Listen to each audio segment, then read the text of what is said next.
बिस्मिल्लाहिर्रहमानिर्रहीम। मोहम्मद वाले मोहम्मद पर लाखों सलाम। अस्सलाम वालेकुम।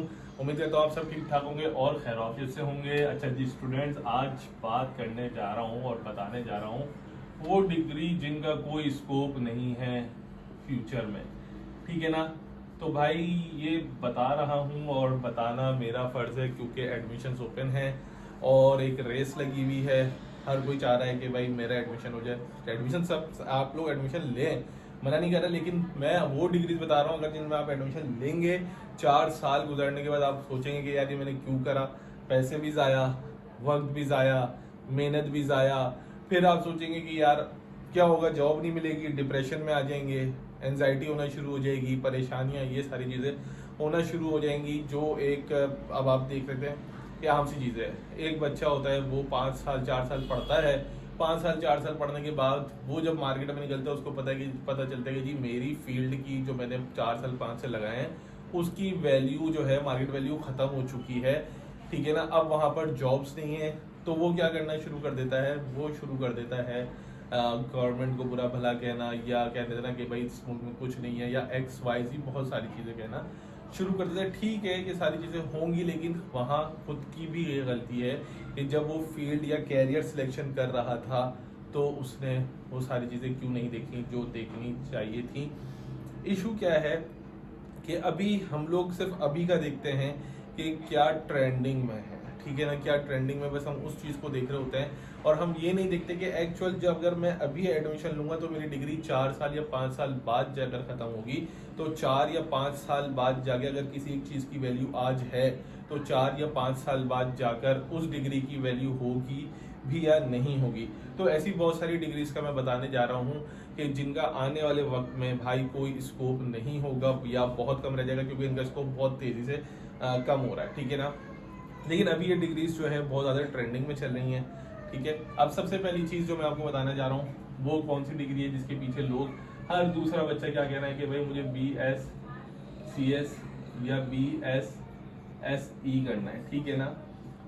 ये था, एक वक्त में था कि लोग BScs या BSSE करना चाह रहे थे, बहुत ट्रेंडिंग में चल रहा था, ट्रेंड भरा पड़ा था। अभी जैसे ट्रेंडिंग में ये डिग्री है फार्मेसी, जिस बच्चे का एडमिशन जो है वो MD कैट में नहीं होता, MBBS में नहीं होता, BCAT और जो है क्या नाम है अपना डेंटिस्ट वगैरह की फील्ड में नहीं होता, वो बच्चा फिर आखिर में कहता है कि यार चलो मैं फार्मेसी में अंदर चला जाता हूँ।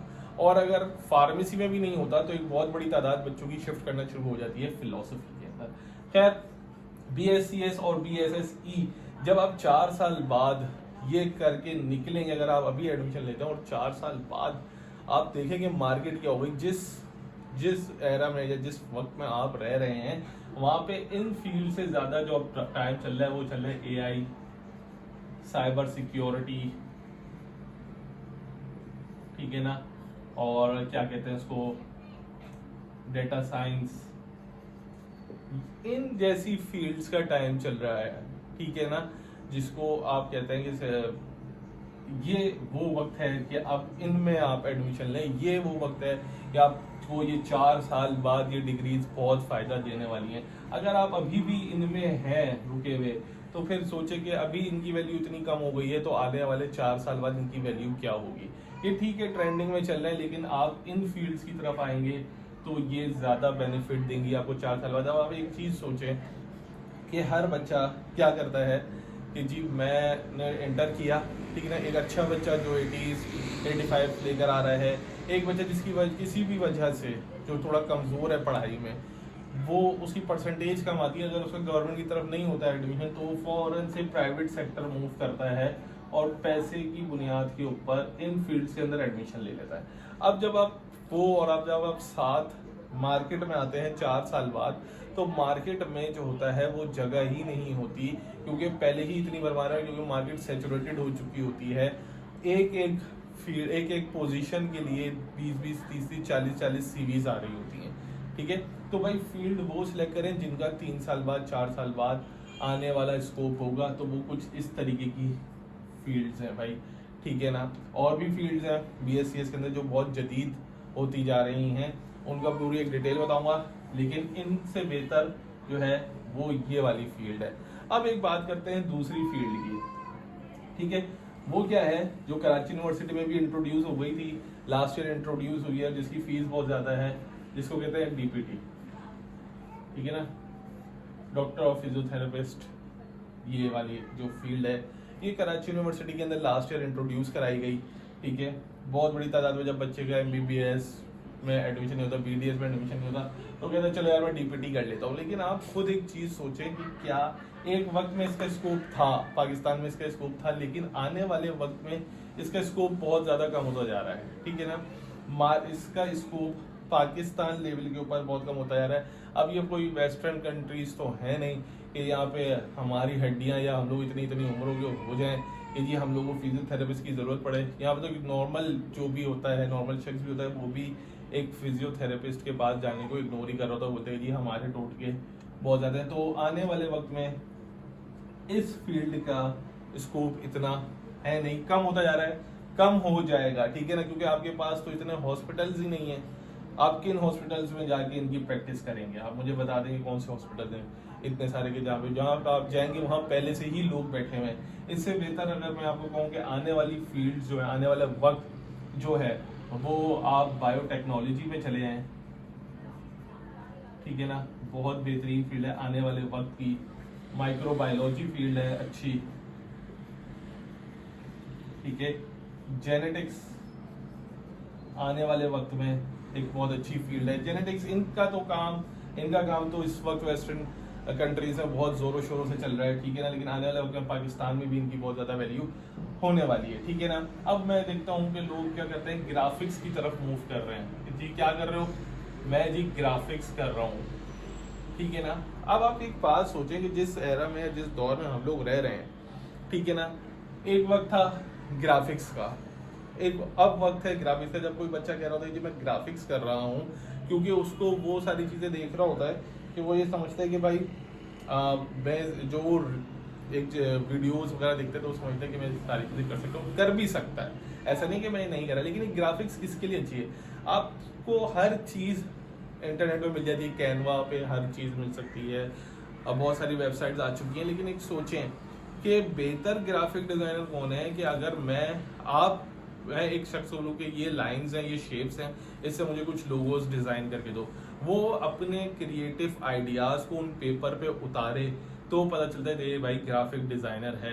अब क्या कर रहे होते हैं लोग कि जी बैठते हैं नेट के ऊपर, वहाँ से बनी बनाई शेप्स आइडियाज़ देते हैं और बनाकर दे देते हैं। इसमें आपकी क्रिएटिविटी तो कुछ भी नहीं है, ठीक है ना। आपकी क्रिएटिविटी क्या है? मतलब अगर मैं क्लाइंट हूँ किसी का, तो मैं तो उसको बोलूँगा मुझे ये चीज़ डिज़ाइन करके दो। अब आजकल के डिज़ाइनर्स क्या होते हैं, सर आप बता दें आपको क्या चाहिए।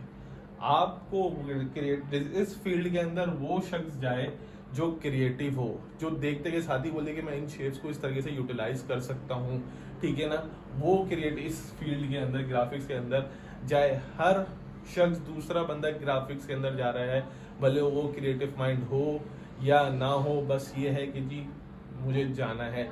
अब आप सोच रहे हैं कि इतना जदीद दौर आ चुका है यार AI का, जिसके ऊपर तमाम सारी चीज़ें जो ग्राफिक्स से रिलेटेड होती हैं आपके सिंगल टच के ऊपर आ गई हैं।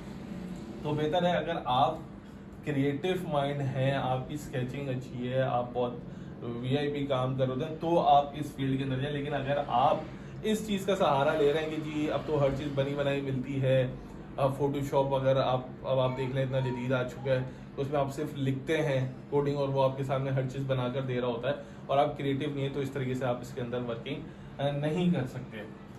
फिर एक फील्ड है मैथ या मैथमेटिक्स, ठीक है ना। मैथमेटिक्स की एक फील्ड है, ठीक है ना, पूरा डिपार्टमेंट बना हुआ है। जब किसी का कोई एडमिशन नहीं हो रहा तो वो कहता है भाई मैं जो हूँ ना वो मैथमेटिक्स में चला जाता हूँ, ठीक है।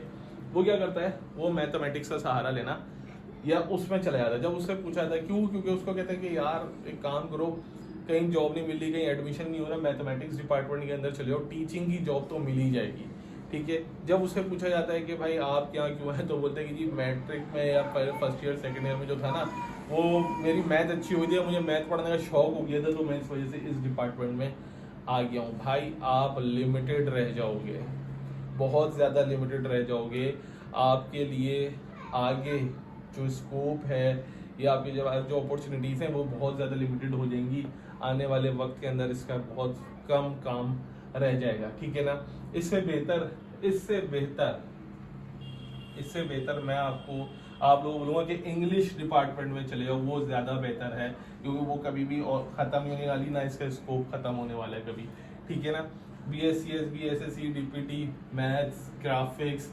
ठीक है, अब आप लोग कहते हैं फार्मेसी में हर दूसरा बच्चा इस फार्मेसी के अंदर जाना चाह रहा होता है कि बस हमें क्या चाहिए, हमें कहीं और एडमिशन नहीं मिला, मुझे किसी भी तरीके से किसी भी यूनिवर्सिटी के अंदर फार्मेसी में एडमिशन मिल जाए, कि भाई मुझे फार्मेसी में एडमिशन मिल जाए। फार्मेसी के बच्चों को मैं आपको हकीकत बता रहा हूँ, मैंने खुद देखा, मैं किसी की सुनी सुनाई बातों पे नहीं जा रहा, मैंने खुद देखी है ये चीज़। मैं मार्ट में जाता हूँ, वहाँ पे देखा है कि लड़के लड़कियाँ बेचारे वो फार्मेसी पे काम कर रहे होते हैं। ठीक है, देखिए हम लोग एक नॉर्मल घरानों से ताल्लुक़ रखते हैं, ठीक है, और हम लोग की नज़र में एक चीज़ होती है कि भाई फार्मेसी एज अ शॉपकीपर काम करो। वो जबकि जब मैंने उनसे पूछा कि आपने क्या पढ़ा है, तो उन्होंने लगा कि सर हमने फार्मेसी पढ़ा हुआ है 5 साल का। आप बड़े बड़े हॉस्पिटल्स में चले जाएं, वहाँ पे जो हमारे यंग लड़का लड़की हैं वो फार्मेसी करने के बाद वहाँ पे काम कर रहे होते हैं, क्योंकि आगे इतनी इंडस्ट्री है ही नहीं कि वहाँ पे उनको जॉब दी जाए, और फ्रेशर को पहले ही जॉब नहीं दी जाती थी। तो इससे बेहतर ये फील्ड्स मैं फिर प्रेफर करूँगा कि इसमें आ जाए। एक और अहम चीज़ जिसमें बच्चा भागे जा रहा है, जिसको कहते हैं साइकोलॉजी, साइकोलॉजी। ठीक है, अब आप हर दूसरा बच्चा कहता है कि जी मुझे साइकोलॉजी में जाना है, मतलब इसमें एडमिशन नहीं हुआ, DPT में नहीं हुआ, अब चलो इसमें तो मेरा एडमिशन हो जाएगा। बहुत अच्छी फील्ड है, बहुत अच्छी फील्ड है, लेकिन हर दूसरा बच्चा, कॉमर्स वाला बच्चा, मेडिकल वाला बच्चा, आर्ट्स वाला बच्चा, हर बच्चा कहता है कि मुझे कोई एडमिशन नहीं मिला तो मैं चलो साइकोलॉजी के अंदर चले जाता हूँ। आप चले जाएं, लेकिन क्या आपका टेम्परामेंट, आपकी नेचर ऐसी है कि आप इसको पढ़ सको? अब उनसे मुझे क्यों वो कहते हैं कि सर हमें जो है ना लोगों की नफ्सियात पढ़ना अच्छा लगता है, हमें देखना जांचना अच्छा लग रहा होता है कि हम लोगों की नफ्सियात जाने, ये करें वो करें। भाई वो सारी बातें ठीक हैं, लेकिन आप ये भी तो देखो, इसके अंदर मैं रिकमेंड करूँगा सिर्फ वो बच्चे जाएं जो खुद फ्रेश माइंड हो, जो सामने वाले की बात को समझ सकें, जो सामने वाले पे हाइपर ना हो, खुद अच्छे मूड में रहें, जो सामने वाले की साइकोलॉजी समझ के उसके मुताबिक उससे वैसा बिहेव करें।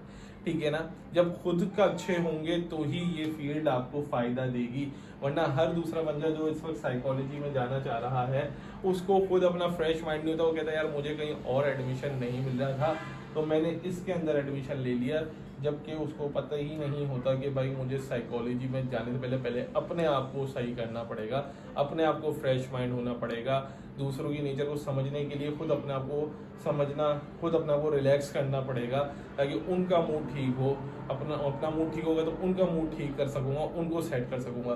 तो स्टूडेंट्स, अगर आप लोग अभी जो है वो कैरियर स्टार्ट करना चाह रहे हैं तो ये वो फील्ड्स हैं जिनको मैंने देखा, बहुत टाइम से देख रहा हूँ, और ये हर साल देखता हूँ कि इनकी जो मार्केट वैल्यू है वो कम होती जा रही है। तो अगर आप अपना जो कैरियर स्टार्ट करने जा रहे हैं तो सोचेगा समझेगा, अपने किसी बड़ों से मशवरा करेगा इन सब के बारे में, फिर कोई फैसला कीजिएगा। अल्लाह ताला आप सबको कामयाबी दे। अल्लाह हाफिज़।